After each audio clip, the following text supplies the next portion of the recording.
Medieval Christians in southern France believed Jesus was sent to rescue humanity from a prison planet created by an evil god, and the Catholic Church slaughtered them for it. These were the Cathars, and their cosmology was so radically different from mainstream Christianity that the Pope launched a crusade specifically to eradicate them. So, what did the Cathars actually believe that was so threatening? Well, they taught that the material world, earth, matter, physical bodies, really all of it, was created by a malevolent deity that they called Rex Mundi, or the King of the World, and that this wasn't the true God. They say that this was a fallen angel or a demiurge who trapped divine souls in flesh and convinced humanity to worship him. Sound familiar? Well, that's because this is pure Gnosticism. The Cathars believed that the God of the Old Testament, the jealous deity demanding animal sacrifices and commanding genocide, was Rex Mundi. They say that the real God, the God of pure spirit and light, had never touched matter and he never would.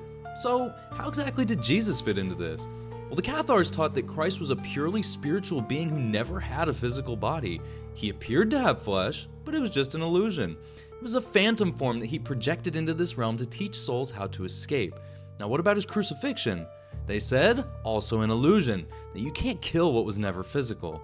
Now, this solved a theological problem that mainstream Christianity still struggles with today. If God is perfect and pure, how could divinity merge with corrupt physical matter? The Cathars said it didn't, and Christ maintained complete separation from materiality while appearing within it. Now here's where it gets radical. The Cathars rejected almost everything that the Catholic Church stood for. No stone churches, those were material prisons. No ornate rituals, physical ceremony couldn't touch the spiritual.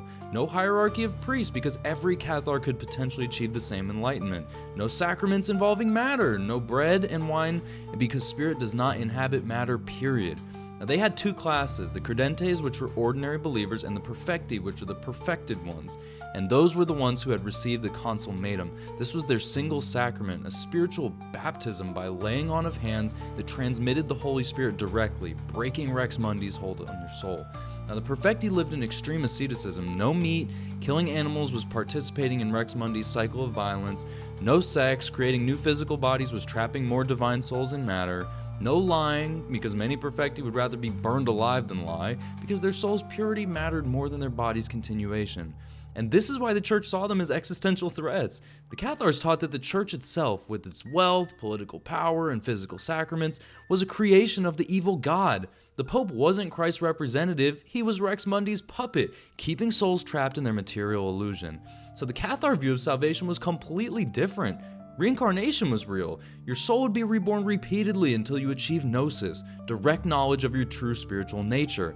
And the Catholic promise of bodily resurrection